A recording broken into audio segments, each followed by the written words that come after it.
Oh, hello. Hello.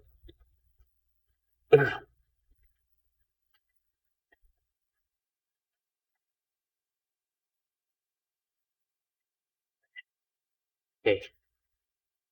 Okay, good morning sa tanan. So we praise God no sa kanta God is faithful every time. No? Uh, and in response sa atong kinabuhi kay ang Ginoo faithful, walay rason kita nga dili maging matinod anon muna ang Bisaya day no dili matuto matinod anon. Okay? So sa inyo Biblia diha, please open sa 2 Timothy chapter 4.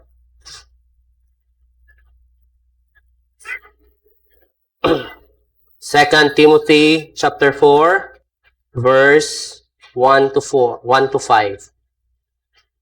Basahan ko kani sunda lang sa inyong mga mata. Pulon sa Ginoo nagasulti. I charge you therefore before God and the Lord Jesus Christ, who will judge the living and the dead at his appearing and his kingdom. Preach the word. Be ready in season and out of season. Convince, rebuke, exhort with all long suffering and teaching. For the time will come when they will not endure sound doctrine, but according to their own desires, because they have itching ears, they will heap up for themselves teachers. And they will turn their ears away from the truth, and be turned aside to fables. But you be watchful in all things. Endure afflictions. Do the work of an evangelist. Fulfill your ministry. Magampo kita. Ginoo, salamat sa kaning buntag ginhatag mo sa amo. Salamat Ginoo sa opportunity nga makapadayon kami sa pagtuon sang imo pulong. Ginoo, tabangi kami nga masabtan namo ang mga kamaturan kani even sa imo alagad, Lord, na pangayo ako tabang sa imo. Nga ang imo kamaturan ng Diod, ang imo kaalam ng Diod, ang mapahayag karon Ginoo. We pray Ginoong kung may naisala sa mga kasing-kasing Ginoo, pasayloha kami Ginoo. And kamagaw tandog sa amo pagi sa imong pulong. In Jesus name, Amen.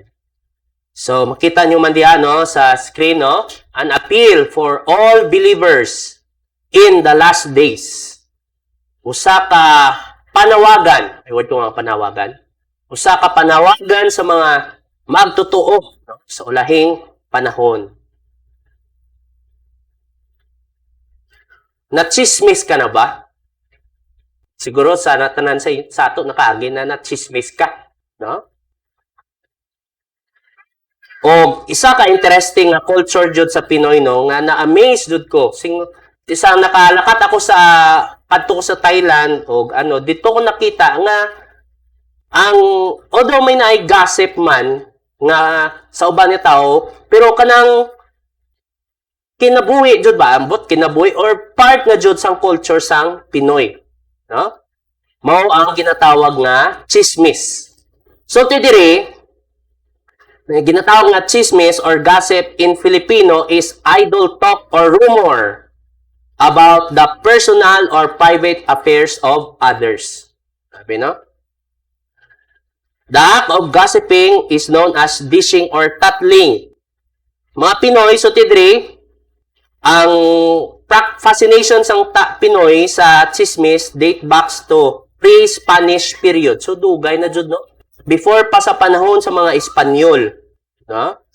In fact, during Spanish era, mga Pilipino gitawag sa mga Spanish, Espanyol, mga Pinoy nga Indio nga napansin sa mga Espanyol kaning mga practices ang Pinoy nga nagatapok bilang usa ka grupo o nagaistorya sa pila ka oras. Grabe, no? So, the possible explanation of why gossip became the pastime of every Filipinos are that gossiping has high entertainment, malingaw, and had recreational value. Apparently, it was readily available in this a very cheap form of recreation. Barato nga lingaw. No? Gossiping serve as a survival mechanism sa mga Pinoy sa times ng Spanish era. No? So, our ancestors were able to disclose trusted information, pahayag sa mga sikreto, especially sa mga katipunero, no? Sa mga chismis. Now, in spite of that, ang gossip or chismis does more damage than good. Diba? No, nakaagin na kamo na chismis kamo. No? Siguro nakaagin man kamo. Or pwede man nakaagi ka chismis o ban. No? And you know it, what damage has been done. No? Natandaan ko sing una nga may naisala ko, naminaw ko sa usa ka chismis. O pagkasunod, nagtuo ako nga tinuod, ginaway ko akon nga igsuon. O nagingon niya, paano mo na? Sigurado ka nga tinuod na? Naulawan ako. Naulaw ako. So, gossip does more damage than anything. But one thing nga, it does not bring damage, but it brings salvation to all, it brings hope to all, is mao ang pagsugid or pagsangyaw sa pulong maayong balita. So today, the challenge is proclaim God's word to all. Do not delay. The opportunity is now. Ito isa ka bagay nga dili nato pwede nga sa sunod lang. Next time lang. Kundi habang may na opportunity, habang na panahon, himuhon nato. Now, nga naman, first, is that we will stand before God. So, tidira that we will stand in judgment before Christ Jesus. Si Paul nagasulti diri, I charge you therefore before God and the Lord Jesus Christ. No? Kita magatubang sa ag-ato nga Ginoo nga may naay otoridad sa tanan. No? We will all stand before God. Dili ka mag-ingon nga wala man ko may nabalaan. Walay exempted. We will all stand in judgment before Jesus Christ. Now, si Paul, at this time, nasabtanjid ni Paul ang kaninga pagbati. Kaya nga naman, sang ginsulat niya ang 1 Timothy, na preso man siya tinuod, pero medyo hayahay pa yung kinabuhi. Pwede pa siya house arrest lang siya. No? Pwede pa siya makadawat sa mga bisita. O dira man, ang uban ng mga epistles or letters, ginsulat niya. No? Now, ang 2 Timothy, ginsulat niya, kay after 1 Timothy, nakagawa siya, pagkaabot sa 2 Timothy dira, ginpriso naman sa usab. That was the time ni Emperor Nero. No? Si Nero, siya ni ang first nga emperor nga nag-persecute sa mga Kristohanon. So, gin-arrest usab si Paul o mao na ginsulat niya ang 2 Timothy. No? And at this time, wala na siya kagawas o nabati jud ni Paul nga sure jud ni sa part na di kung nantaw mo sa last part dira naga-farewell na siya kay Timothy, or this is the last part, naga-farewell na siya, pasabot siya nga, ako, mag-atubang na jud ko sa Ginoo. Ang Ginoo mag-hukom sa ako. God will judge me. It's very near. Now, sa ato man mga Kristohanon, pwede ka maingon nga, someday, basi dugay pa man ko mamatay, dili pa ko magatubang sa Ginoo. Pero isa ka bagay nga dili may mo iwasan, maatubang ka jud sa Ginoo. Many of us will someday face God. Ug si Paul, kung lantaw mo diri, nga ilang taon mo sang duol na siya, duol na di at this time 2 Timothy, kamao siya, bati nga magatubang siya sa sentensya, mas nakulbaan siya nga mag-atubang sa Ginoo kaysa pag-atubang sang sentensya ni Nero. Many times sa aton nga pakinabuhi nga Kristohanon, isa sa mga rason nga nahadlok kita i-judge kay nahadlok kita sa mga tao sa aton nga palibot. Nahadlok kita maingnan niya, uy, balaan-balaan ka man. Uy, Christian ka di ay.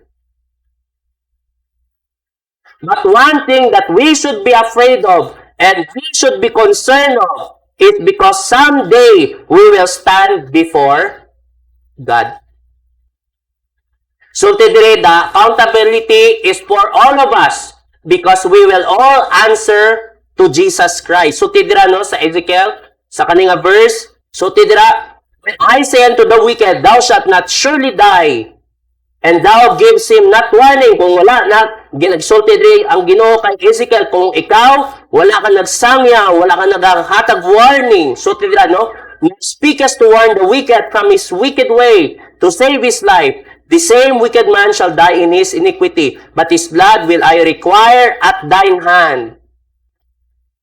But yet, if thou warn the wicked, and he turn not from his wickedness, nor from his wicked way, he shall die in his iniquity, but thou hast delivered thy soul. So, tida, no, sa first part, no? But his blood will I require at thine hand. Sukton ta, singilon ta sang Ginoo, nga man, nga nahadlok ikaw sa uban nga tao, pero wala ka na hadlok nga mag-atubang sa ako. Nga wala mo pagin sangyaw ang ako nga ulo. Not only will stand, but also, okay, sorry, no? We will all be judged soon. It's interesting that Paul is not concerned of being judged by people. Wala sa lambot kung ano ang pagtanaw sa uban niya tao sa iya. But he was concerned of standing in judgment before God. O ginsulti dira sa aton nga passage, so dira, and the Lord Jesus Christ who will judge the living and the dead at His appearing and His kingdom. Nagapasabot lang na that nobody will be exempted. Mga igsoon, dili lang kami mga pastor ang i-judge ang Ginoo. Ikaw man. Isa-isa kita. Walay exempted.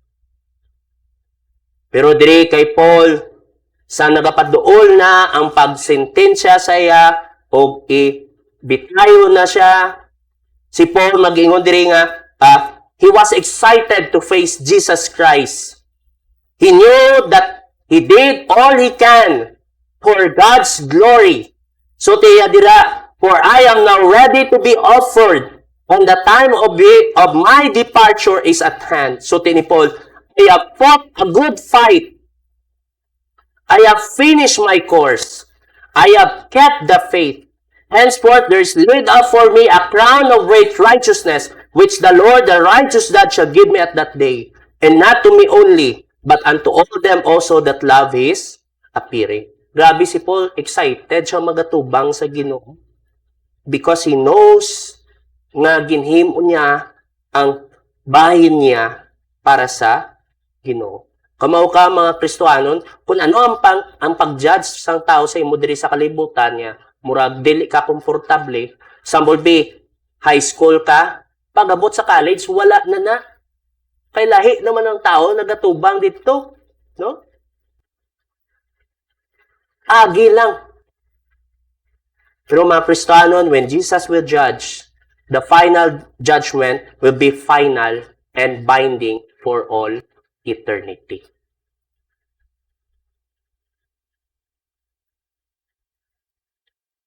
Na-share ko na, ambot na, share ko na yung story, nakita ko ni sa isa ka, ano ba, nga may namatay. No? Ang doktor, na-declare na siya nga namatay. Okay, gigda na. So, nangyang igsoon na dito galingkod. Ewan sa dayon. Okay? Ang imong igsoon, namatay na. I-prepare ko na ang certificate niya. Nantaw, death certificate. Mga ginatawag. Naghilak ang iyang igsoon nga buhi, naghilak siya o nagkadlaw. Nangutana ang doktor. Nga nga nagkadlaw ka man. Nga namatay mo nga igsoon. Ngayon siya, this is the first time nga nakadawat sa certificate. Certificate.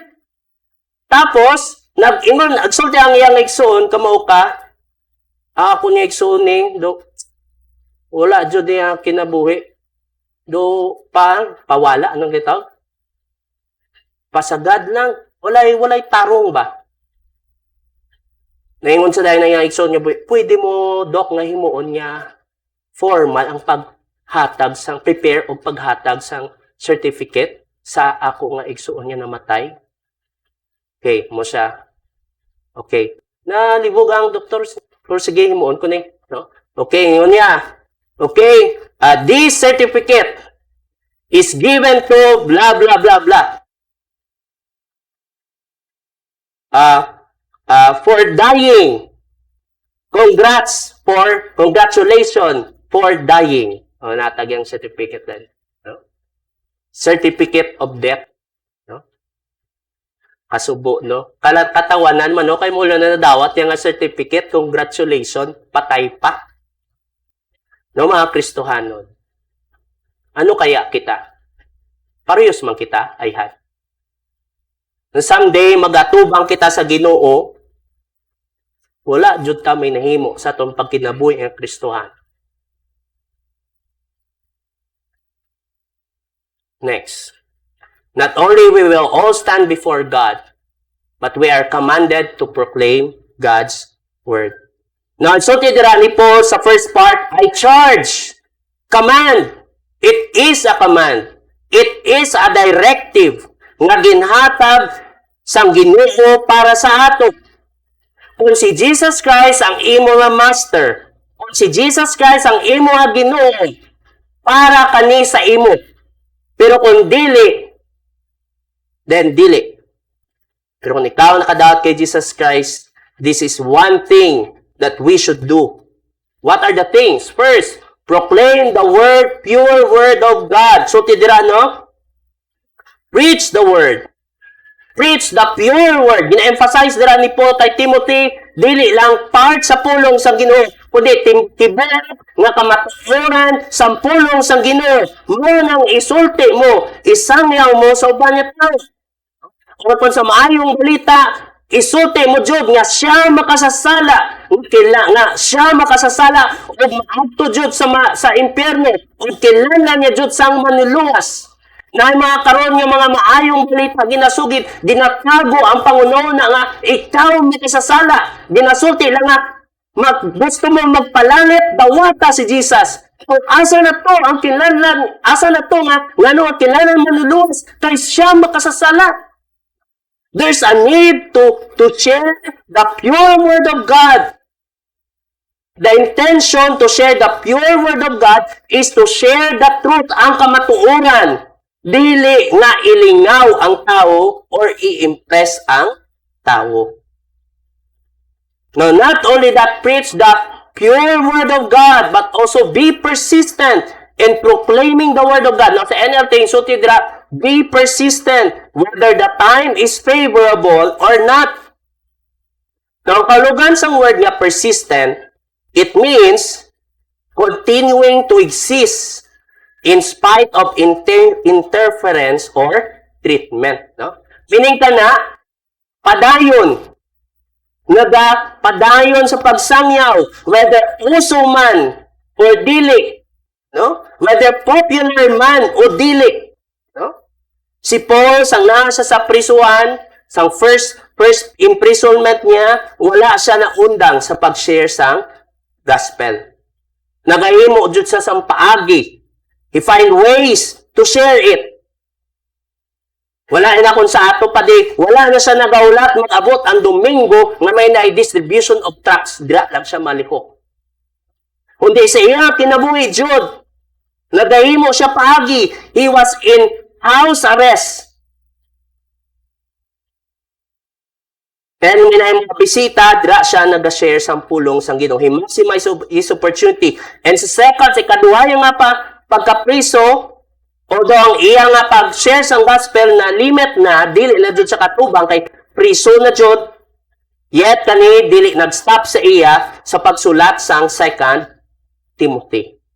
Ang gusto lang ginapasabot, ngano man nga we should be persistent, ngano man nga gasigi-sige, no? Is because ang pulong sang Ginoo is essential in different situation in life. So today, that God's truth is needed by people. Kilanlan. Whether uso man, whether do karon do pamaingon nga tao do pangit mapaminahon no? Whether maski asa man diya, maski ano nga panahon, dili kita magkaulaw. Pwede man maingon ka nga do killjoy ka. Killjoy. Ug isa pa jud idea of persistent is in terms of place. Meaning sina where you are right now is the opportunity to do it and you should be persistent. Maski asa ka. Isip ko ba? Kanang verse na, no? Sa love your neighbor as yourself. Kinsa imo nga neighbor? Sa imo nga balay, may naay neighbor ka. Sa imo nga eskwelahan, may naay katapad ka. Sa imo nga trabaho, may naay mga neighbors ka. No? Where you are right now is the opportunity to do it. And you should be persistent. Humaw ka mo mga igsoon, even si Satan, the world, nag-aim sa sang best nila to extend false truth. Mali nga pagtudlo. Grabe ang yawa. So, karon, ga-effort jud. Maski sa mga newscasting kita mo sa isa ka newscasting minay homosexual na nga reporter sa nina, lalaki siya pero sa ni babae. The devil is so active. How about us? Now, it's not only that, be persistent, but also be faithful in proclaiming the word. So, tidra, no? Okay? Patiently correct, rebuke, and encourage your people with good teaching. Now, so tidra kay Timothy, the meaning of the word rebuke, the meaning of the word reprove is to correct the behavior, correct the action, o tudloan sang tama. No, mali ning ginahimo mo. Mao ni ang tama. The word rebuke is to correct the sin, to reveal the sin. Pakita nga mali na sala na sa tubang sa Ginoo. You correct, you rebuke. And also, it's to exhort. Means ang exhort is to urge one to pursue some course of conduct or to encourage. No? Be faithful in proclaiming the word of God. Wala na nag-insulti nga, encourage ka lang permanente. But to reprove and to rebuke.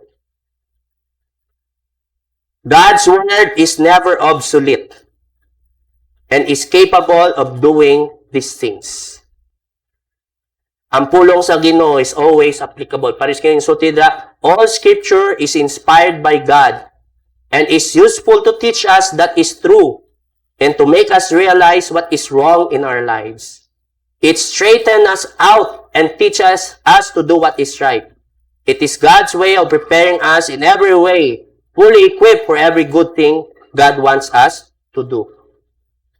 So makita mo diri mga igsuon, God's command, maski even karon, especially nga duol na ang pag-abot ni Jesus Christ, it remains. Question is, nakaanda ba ta sa pag-atubang sa iya? Nahimo ba nato ang ato nga bahin? Now, number 3, why we should proclaim the word of God. We are reminded that opportunities will end soon. That's why ginatawag ng opportunity kay na temporaryo lang. Di ba? No? The idea of the word opportunity is may naa, hindi, mahimo. Pag maabutan, pero magabutan tiyon nga, wala na, sirado na. This is the reason why. Because the opportunity is not always there. Why? First, is that they will no longer listen to right teaching. So, tidra, no? For the time will come. So, tidra, for the time will come, which emphasizes, it will happen. No? Matagmujud na. No? Dili ka magingon, ayaw ka magpakumpiyansa. Kailan nga? Kal naman. Ayaw ka magpakumpiyansa na dili matabo na. Oh? Kundi someday, it will really happen. They will not listen to right teaching. Ang gusto lang nila is that they will pursue things that will make them feel good instead of dealing the main problem. Dili sila maminaw sa pulong sa Ginoo. Maminaw lang sila kung nindot sa ila nga pagbati. Huh? They are only focused on their feelings.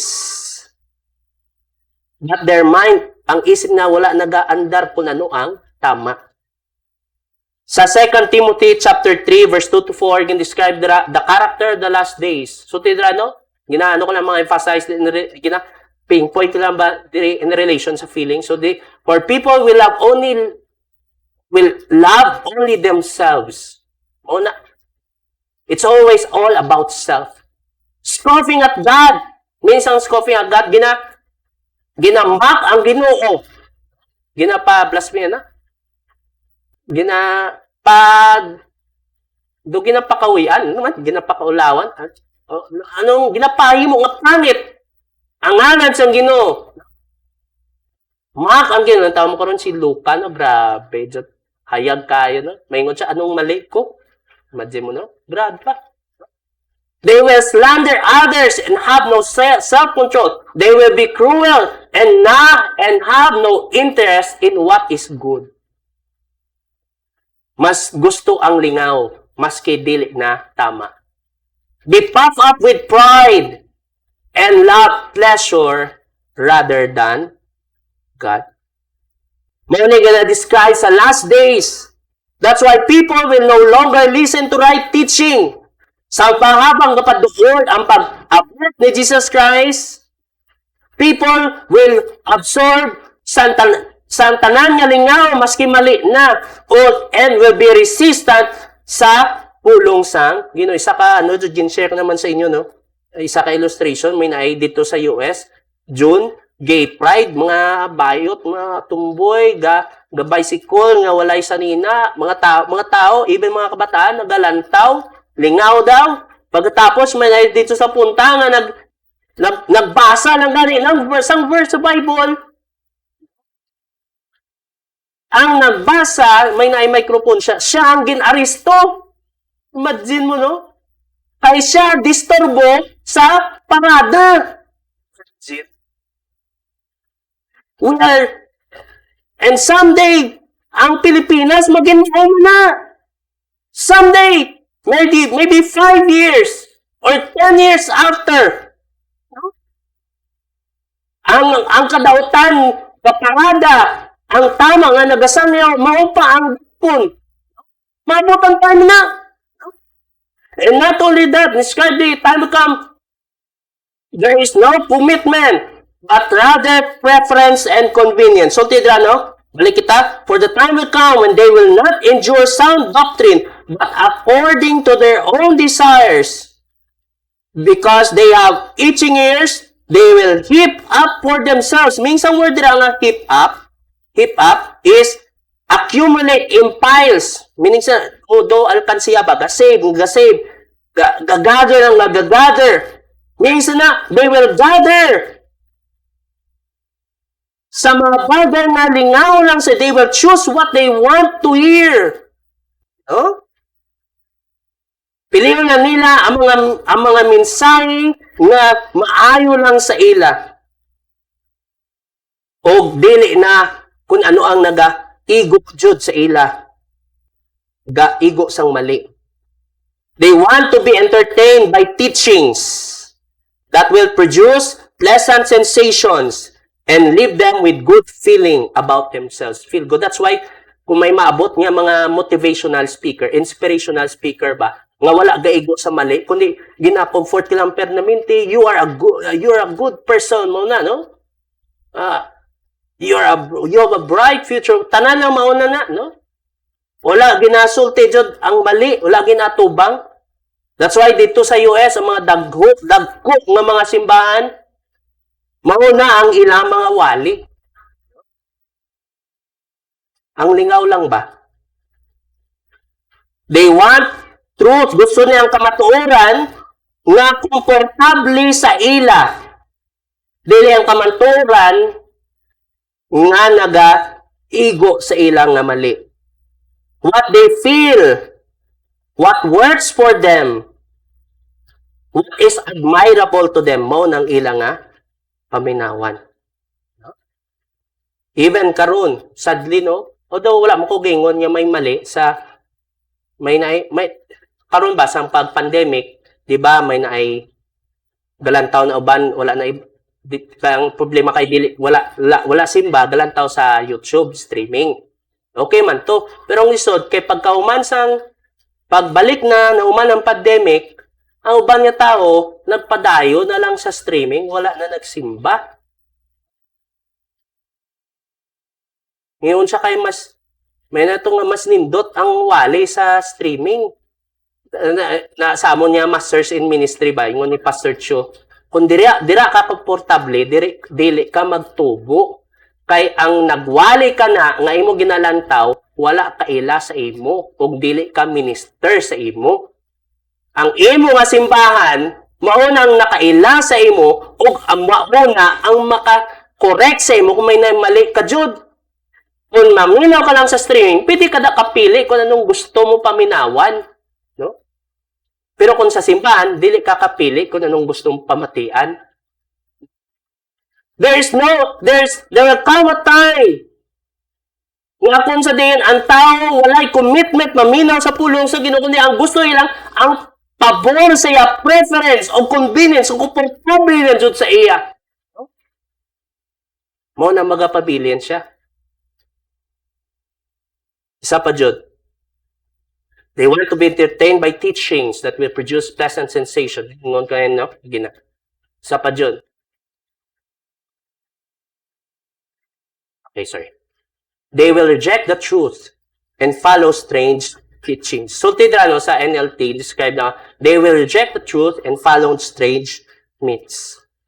Napansin nyo, ang mga movies karon, mas daghan ang fantasy o science fiction kaysa true story.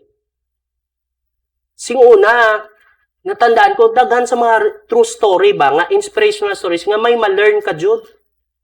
Karon, daghan sa mga pelikula nga fantasy. O dili no tinuod. Panagsa ka lang makakita. O interesting, na paminawan ko man ni si ginsulti ni Pastor Chuck Swindoll. O tinuod ni, kumakyan, kadto ka sa bookstore, tapad sa Christian literature, ang tupad na fiction o kanang New Age movement, kanang mga ano ba? May mga New Age movement, mga dili na reality ba? Interesting, no? Tapad na sila. Nantawa ba? Nantawa sa mga bookstore, mapansin nyo na. We are living in the age that people will regret the truth.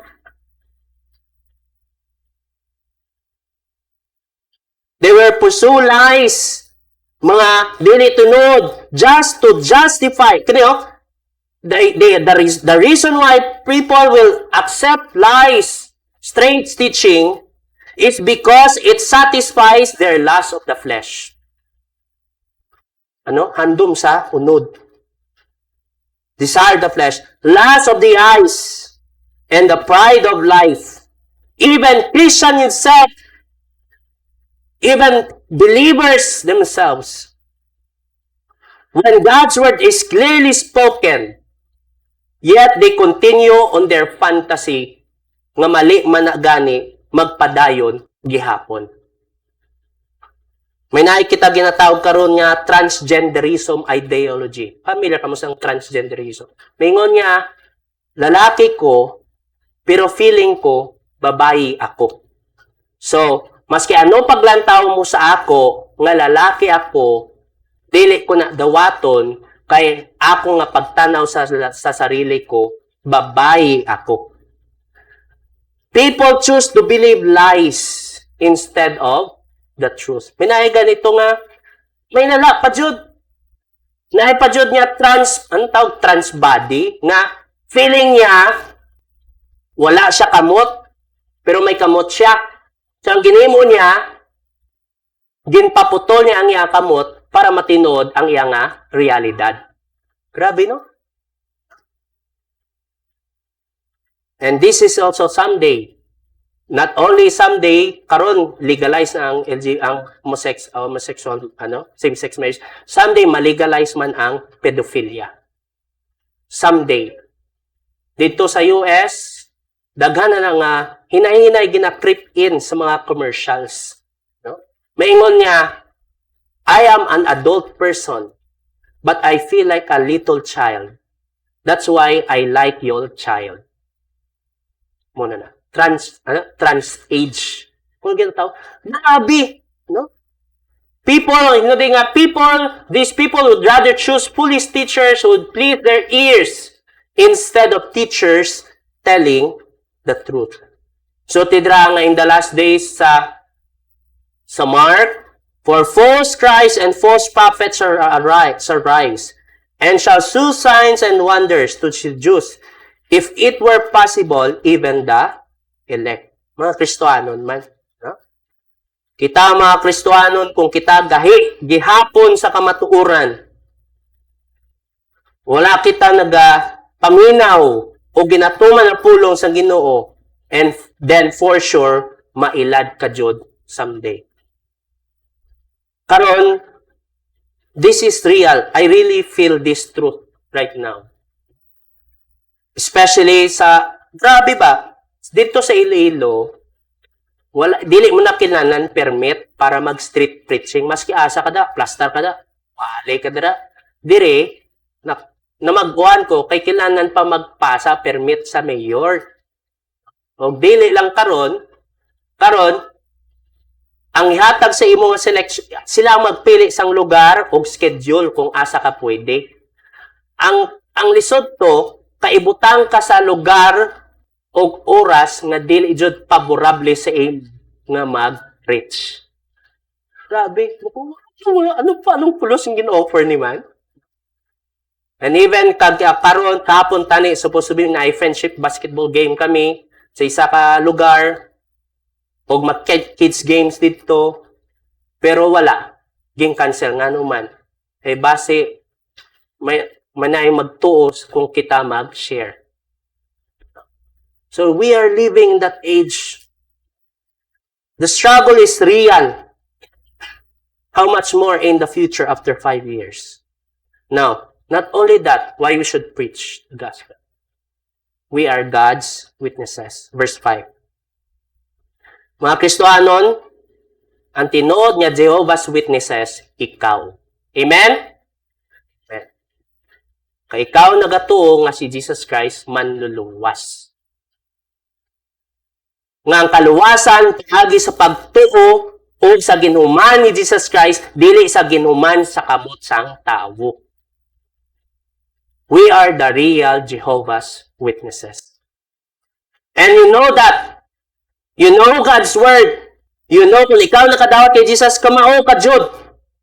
Dili mo na kailangan confirmation sa inyo nga leader nga base sa ako niya pang effort ni makapasara ko sa 124 witnesses to. Ito gani? 144 witnesses. Kaysa ilan na para makapasa sa 144 witnesses, kailan nagpa-confirmation sa ilang leader. Ikaw dili na kung nakadoubt kay Jesus Christ. It's clear. You are already Jehovah's Witnesses. And what should we do? First, be watchful in all things. The word watchful is parehas ka na ang baliktad sang dili magbanantayon ang hubog. Ang hubog, wala jud siya sa iyang kalibutan. He is not in his right mind. There's no alertness. Wala siya gabantay. Pagusto lang. Pero kung ikaw, Kristohanon, if you are God's witness, you should be watchful. You should be alert. So, tida sa 1 Peter chapter 5, verse 8, be sober, be vigilant, because your adversary, the devil, is a rolling lion, walking about seeking whom he may devour. Be watchful. These last days, there's a call for us not to be complacent. Kanang pakumpiyansa. Ayaw ka magsulti nga sa sunod lang. Sa ulahi lang. Magtiguang lang ko. Basi ulahin ang tanan. You should be alert. Be watchful in all things. Lapit na Diyos, Jesus Christ, maabot.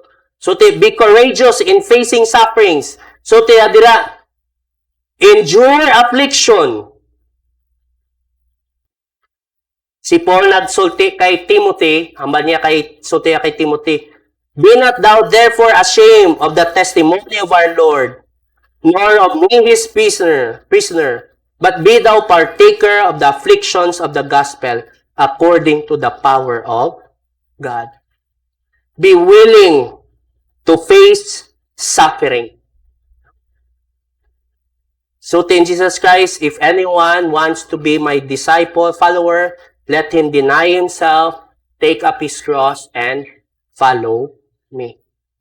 Now, always remember, isa ka comfort sa ato bilang Kristohan is this in Romans 8:18, for I reckon that the suffering of this present time are not worthy to be compared with the glory which shall be revealed in us. And not only that, bilang isa ka Kristohanon, work at bringing others to Christ. So, di grabe ding word rin, no? Do the work of an evangelist. Work. Kung itrabahuon mo, Jud. Trabahuon mo, Jud. Isipon mo, Jud. No? Pamalandungan mo, Jud ba? Paano? Ano mga possible ways nga makahimo ako, makashare ako gospel?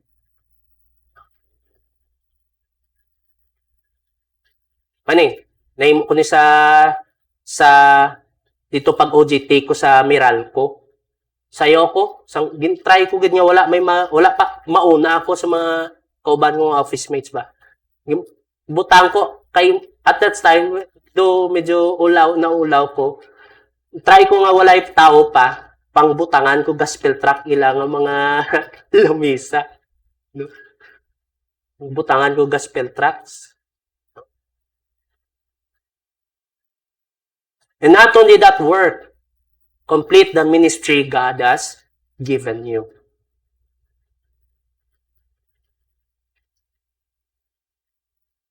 One thing that we cannot do in God's kingdom, dito sa langit, makasimba pa ta. Dito sa langit, may work sa God's eternal kingdom, sa paghari sa Ginoo, diri sa new heaven, new earth, may naitrabaho man, pero ma-enjoy mo na. Walay limit sa imo. You can do many things. But in God's eternal kingdom, may isa nga dili mo na mahimo. Mao ang pag-proclaim sang pulong sang Ginoo. God's word, especially ang maayong balita, is for all. John 3:16, for God so loved the world that He gave His only begotten Son, kini nagapahayag sang kasing-kasing sang Ginoo sa kalibutan. Mga Kristohanon, nakadawat ka kay Jesus? Yes. So kung nakadawat ka kay Jesus, witness ka ni Jesus. You are God's witnesses. Wherever you are, Lisod man no, witness ka ni Jesus, diri sa sibad, sinong witnessan mo diri? Kung may, may na-unbeliever man, be, no? Pero asa ang daghan ni unbeliever? Dili man sa simbahan, dili man kung Domingo, no? Let's do it. Time is running out. Basi dira pa ta maingon ba? Bawtanig gin share ko ang gospel sa kaninga tao. May gin Bible studyan ko. May Christian dira sa boarding house nga na. Giningnan ko man siya. Pero ang problema, wala siya dapil sa Bible study. Tali siyang mang-invite ba? At that time, pila na ka tuwing na Bible study ko na, undang ko na murag, nahimo ko naman ang tanan. Tapos ang Christian nito, kinaday kami simbahan. Pastor, wala ka na tuhaw. Giningnan ko siya, wala ka man gani. Asa ka dito, wala ka man dito. Nakakadapat dito, pero wala ka man. Karon kay wala na ko dito, yung kita mo ko. Mga Kristohanon, while there's an opportunity, we are living in the last days. This is an appeal for all believers. Time is running. May it be nga dili nato pag i-waste ang atong nga time. Dira pa ta mag-ingon bang na madasigon sa pag-share sang gospel sang kun lisod na jud. Habang bakante pa, habang pwede pa, may it be nga himuon nato. Ampo kita. Lord, salamat sa mga pulong. Salamat Ginoo sa kaning reminder sa among kinabuhi. Lord, we are thankful that we are living in a free country. Dili pareho sa uban nga nasod, uban nga nation nga lisod na jud. Dakpon ka pa. Ipriso ka pa. Pero dire Ginoo, may opportunity pa kami. Lord, ginggaan mo kami sa another chance sang nawala na karon ang pandemic, sang pandemic lisod kaayo. Pero karon pwede na. Lord, may it be. Karon kay magsugod na ang klase, magbalik na kami sa among trabaho. Lord, help us, O Lord. Give us the courage.